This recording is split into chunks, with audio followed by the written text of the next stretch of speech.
You thought the worst was behind you. The roads improved, the skies cleared, the alerts went quiet. But winter wasn't finished. Overnight, the atmosphere reorganized. Cold air didn't retreat. It deepened. Energy didn't fade. It shifted. And now, a fresh surge of snow is lining up for millions. This isn't a brand new blockbuster storm grabbing headlines. It's something more strategic. A reinforcement. A calculated winter push that's arriving faster than many expected, with timing that could disrupt travel, strain infrastructure, and reset conditions all over again. The pattern hasn't broken. It's building. Tonight, we're breaking down exactly why more snow is about to slam millions, how this setup evolved, and why the next 24 to 48 hours matter more than most people realize. If you think winter is winding down, think again. Let's get into it. 1. Winter never leaves quietly. There's a mistake people make every year. The moment a storm passes, the moment the skies clear, the moment roads improve, people assume it's over. But winter does not operate on clean endings. It operates in waves. And what we're seeing right now is not a new chapter. It's a continuation. When a strong winter system moves through, it rarely drains the atmosphere of energy. Instead, it rearranges it. Cold air shifts, pressure patterns adjust, the jet stream bends, and somewhere behind the departing system, another push begins organizing. That's exactly what's happening now. The atmosphere still has fuel. Cold air remains anchored in place. Moisture hasn't fully exited. And when those ingredients linger, it doesn't take much for snow to redevelop. Our winter doesn't need a dramatic explosion on satellite to become dangerous. It just needs alignment.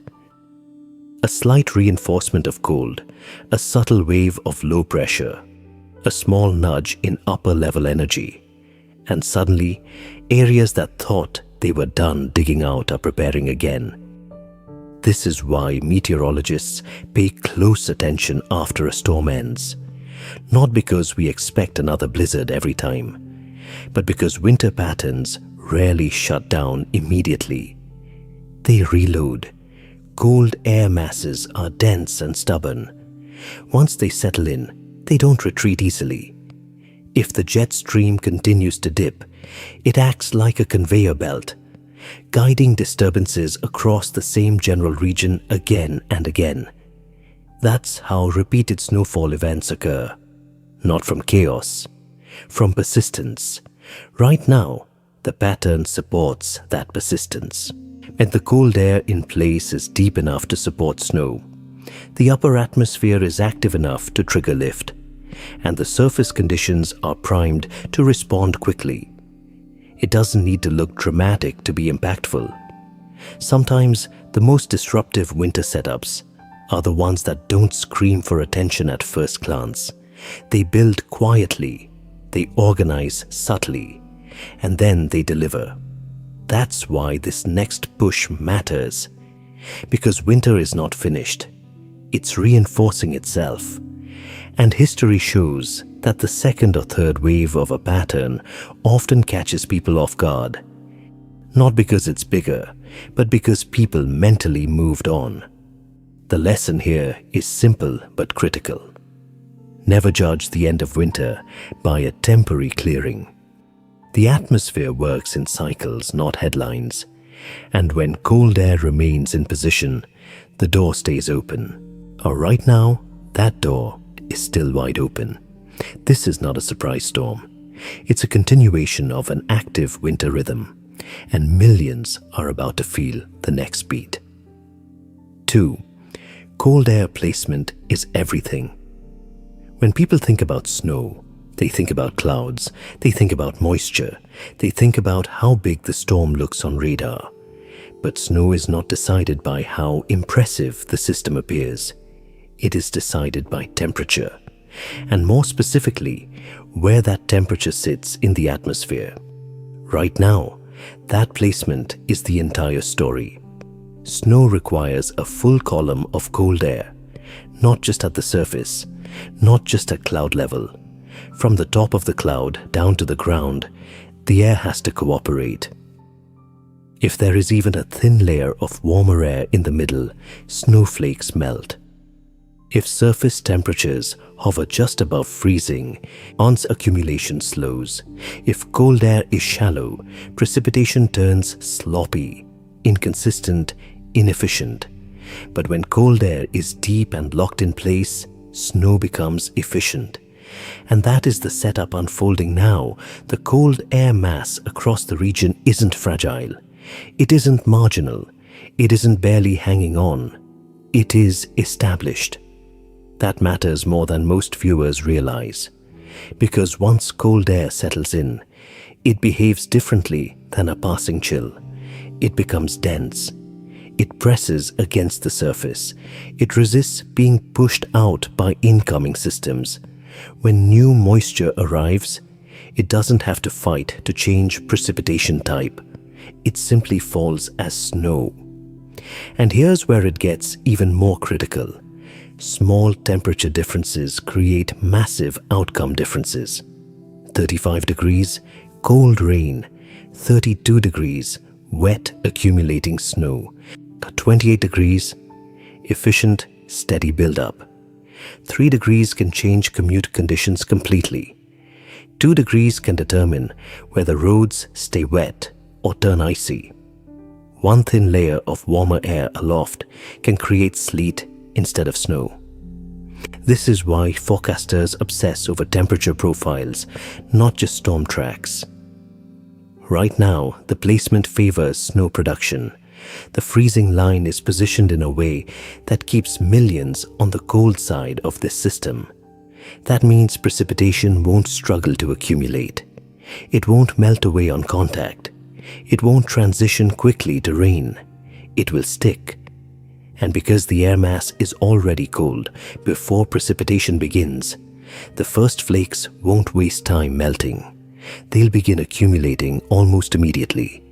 That efficiency is what turns a modest system into a disruptive one. And people often focus on snowfall totals. 5 inches versus 8 inches versus 12. But what determines impact isn't just how much falls, it's how efficiently it accumulates. And efficient setups don't require extreme moisture.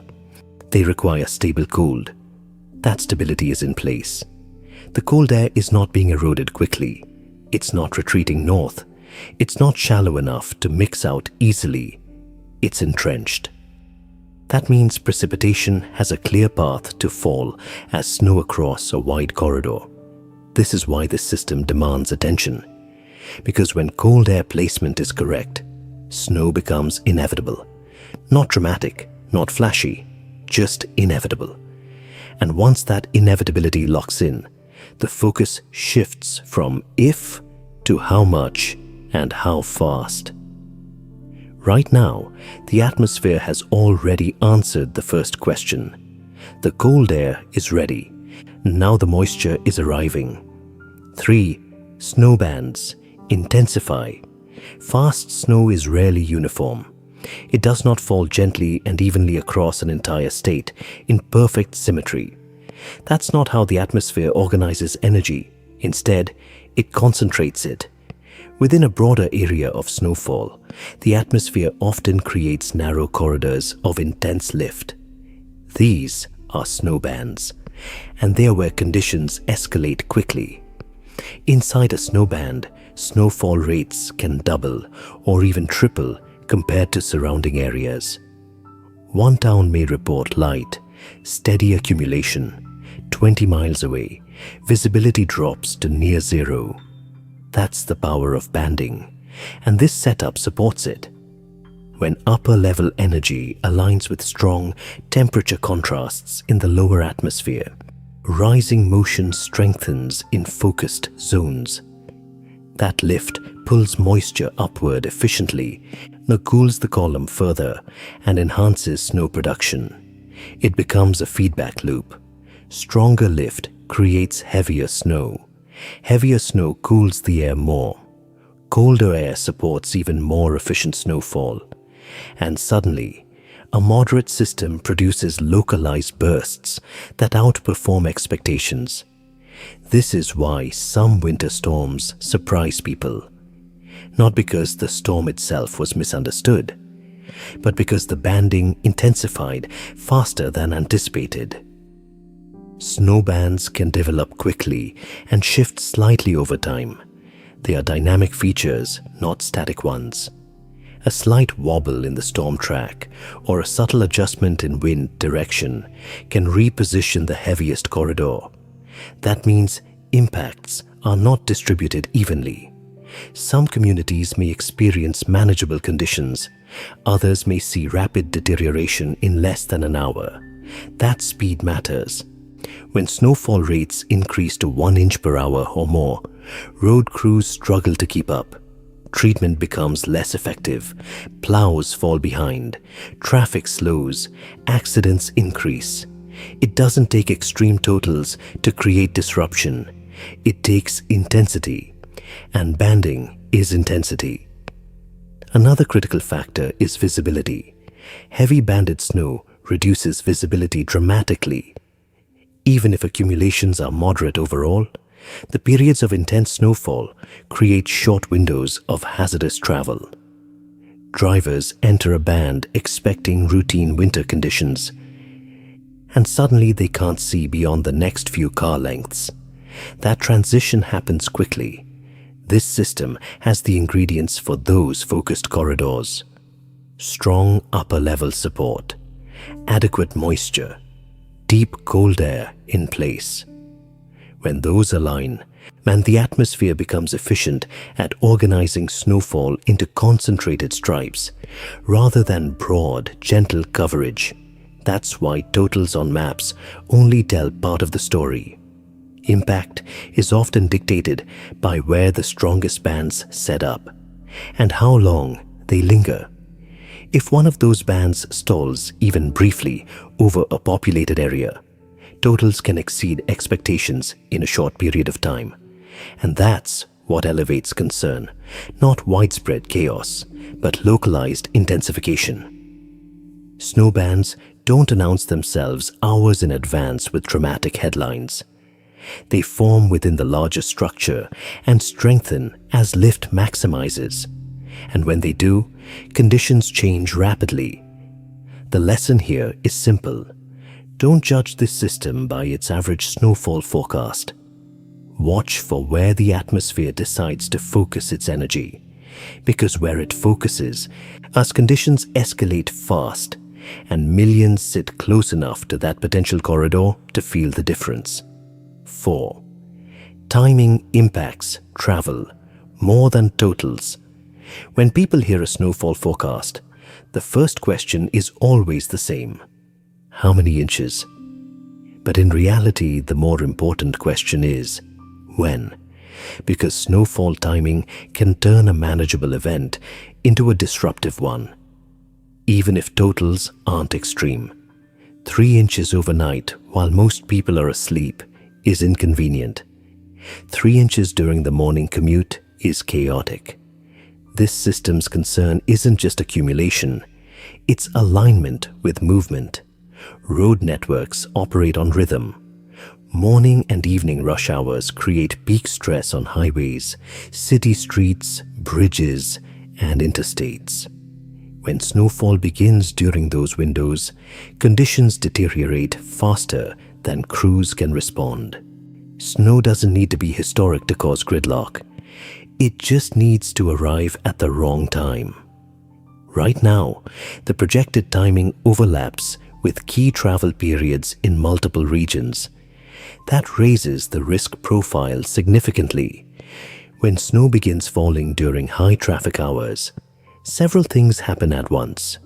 Traffic volume increases the likelihood of minor incidents. Minor incidents slow lanes.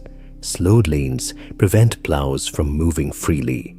Untreated roads accumulate snow faster, and the system feeds on itself. Add reduced visibility from steady snowfall, and reaction times shrink. Drivers brake harder. Congestion builds.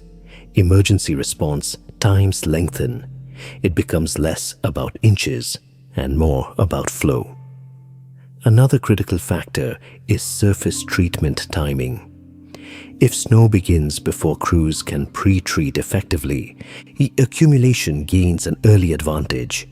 Even a thin coating during heavy traffic can compact into slick layers under tire pressure. Once that compaction occurs, it's harder to reverse. That's why timing windows matter so much to impact forecasts.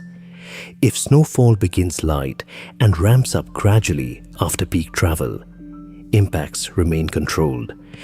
But if snowfall intensity increases during the busiest movement periods, disruptions multiply quickly. There's also a psychological factor at play. Drivers often underestimate early snowfall during commute hours. Roads may look manageable at first, but steady accumulation changes traction conditions quickly. By the time drivers recognize the shift, traffic is already dense. This is how moderate systems produce outsized consequences, not through sheer volume, but through synchronization. Now, weather and human behavior intersect, and right now, that intersection is a concern.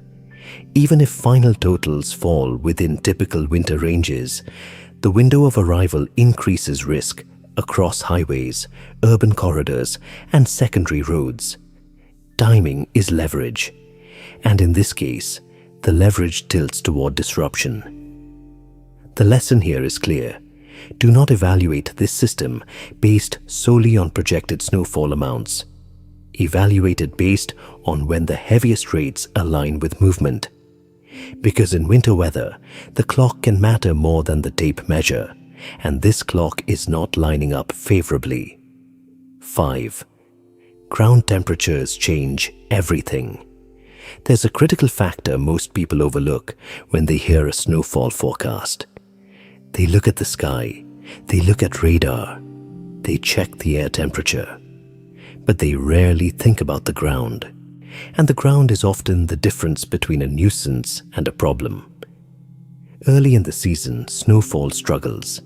Even when flakes fall steadily, they melt on contact. Pavement absorbs daytime warmth. Soil releases stored heat. Roads stay wet instead of white. That natural buffer protects infrastructure from immediate impact. But that buffer doesn't last forever. After repeated cold nights, after sustained below freezing temperatures, the ground loses its stored warmth. Surfaces cool deeply. Pavement temperatures drop below freezing and stay there. When that happens, the dynamic changes completely. Snow no longer melts on contact. It sticks immediately. That is the setup right now. Surface temperatures across key areas are already cold, not marginal, not barely freezing, cold enough to support instant accumulation. This means the first wave of snow will not waste time. It won't melt and refreeze gradually. It will begin building from the very first hour. That efficiency is critical, because accumulation speed determines impact speed. If snow sticks immediately, road conditions deteriorate earlier in the event. Plows have to respond faster. Treatment chemicals work slower in colder environments. Bridges freeze quicker than main roads. And once a base layer forms, every additional inch builds on top of it. Cold ground also increases the risk of icy underlayers. If light snow falls first and partially compacts, and then heavier snow follows, that lower layer can harden. Drivers may think they're driving on snow, when in reality there's a thin, slick ice base underneath. That's when traction issues escalate. Another factor is shaded areas. Even if air temperatures briefly rise near freezing during the day, shaded roadways, overpasses, and rural routes remain colder longer. Snow accumulation becomes uneven, clear in one stretch, slick in another. That inconsistency creates surprise hazards, and surprises create accidents. This is why forecasters monitor pavement temperatures as closely as air readings, because once the ground cools sufficiently, snowfall efficiency increases dramatically. It no longer takes high snowfall rates to create problems. Even steady moderate snow can accumulate effectively when surface conditions are primed. Right now, that priming has already happened. The atmosphere doesn't need to fight warm pavement. It doesn't need to overcome stored ground heat. It simply needs to deliver moisture into an environment ready to hold it. That's what makes this system more impactful than it might appear on paper. Not extreme totals, but efficient accumulation. The lesson is simple. When the ground is cold, winter gains leverage, and at this stage of the pattern, that leverage is firmly in place. 6. Wind turns snow into a bigger threat. Snow by itself creates disruption. Add wind, and the equation changes entirely. Because wind doesn't just accompany a winter system, it amplifies it. When a storm strengthens and pressure differences tighten, air begins to move faster across the landscape. That movement may not seem dramatic on paper. 20 or 30 miles per hour doesn't sound extreme. But when snow is falling, or even after it has finished, wind reshapes the impact. First, visibility. Blowing snow reduces visibility rapidly, especially in open areas. Even if snowfall rates are moderate, gusts can lift loose snow from the ground and send it back into the air. Drivers suddenly encounter white streaks across the road. Headlights reflect off airborne snow. Depth perception shrinks, and what looked manageable minutes earlier becomes disorienting. Second, drifting. Snow does not accumulate evenly when wind is involved. It piles into ditches, against buildings, along fence lines, and across rural highways. One lane may appear clear. The next stretch may have a drift forming across it. This uneven buildup makes road treatment harder. Plows clear one pass. Wind refills it. Crews fall into a cycle of repetition. In exposed areas, drifting can exceed official snowfall totals.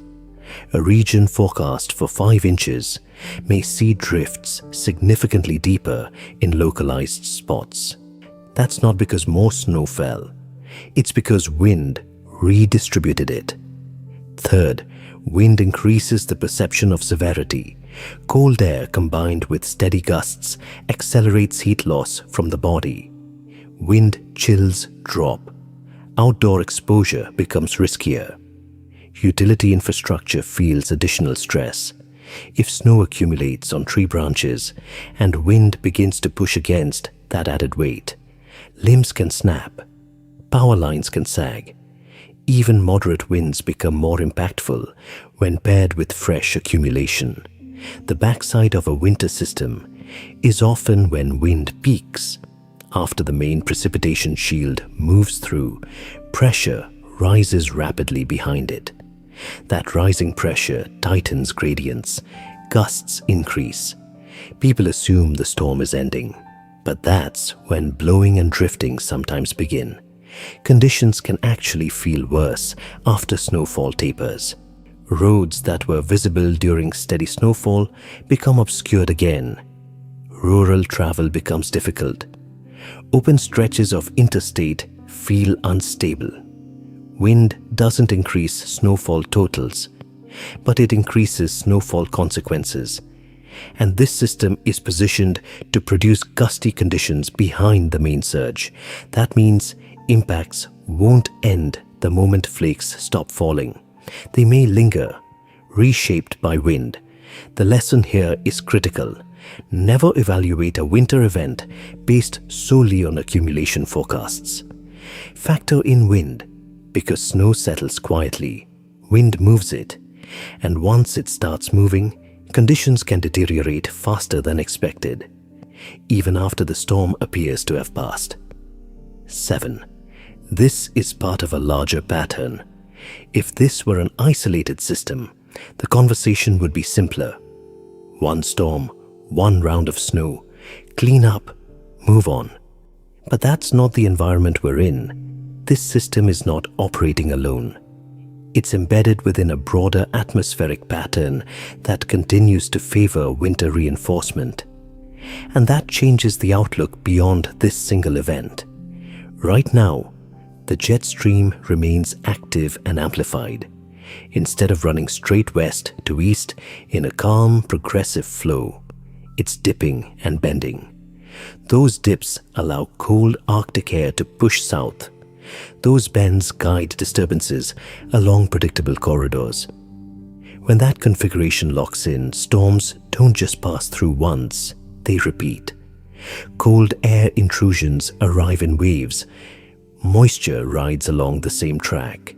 Systems reload over similar regions. That repetition is what defines an active winter pattern. It's not about one blockbuster blizzard. It's about sustained opportunity. And the atmosphere has essentially opened a pathway. As long as that pathway remains in place, disturbances can continue to travel through it. And each time they do, they tap into whatever cold air is already established. That's why this snow surge matters beyond just this week. Because when cold air remains anchored and the jet stream continues to dip, the environment stays primed. Even if the next system is weaker, it doesn't need to be strong to create impact. The groundwork has already been laid. Snowpack reflects sunlight and reinforces surface cooling.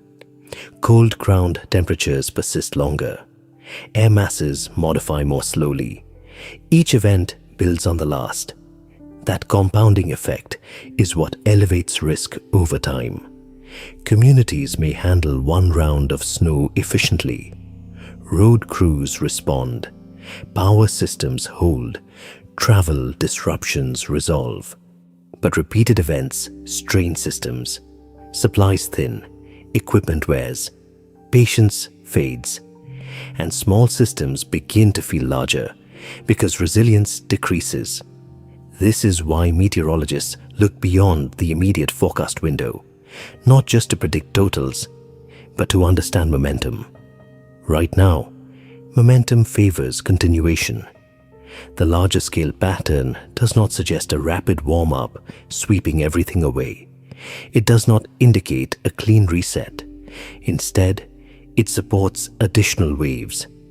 That doesn't guarantee extreme storms every few days, but it does mean winter remains engaged. The lesson here is strategic awareness. Don't treat this as a one-and-done event. Treat it as part of an ongoing rhythm.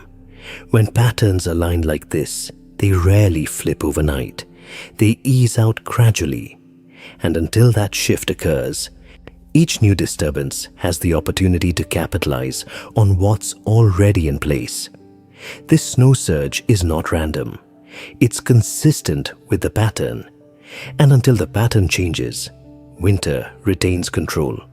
Winter doesn't announce its final act. It lingers. It reinforces. It tests preparation more than patience. And this next snow surge is a reminder of that. Cold air is locked in. Moisture is moving. Timing is tightening. For millions, this isn't just another forecast update. It's a signal to stay alert. If you're in the projected path, adjust plans now. Allow extra travel time. Check conditions before you leave. Small decisions made early prevent bigger problems later. And remember, this isn't just about today's snow. It's about the pattern we're in. As long as the jet stream remains active and cold air holds its ground, winter keeps its leverage. We'll continue tracking every shift, every reinforcement, every developing impact. If you rely on calm, precise, no-hype storm coverage, subscribe and stay with us. Because when the atmosphere moves, we're already watching. Stay safe, stay prepared. We'll see you in the next update.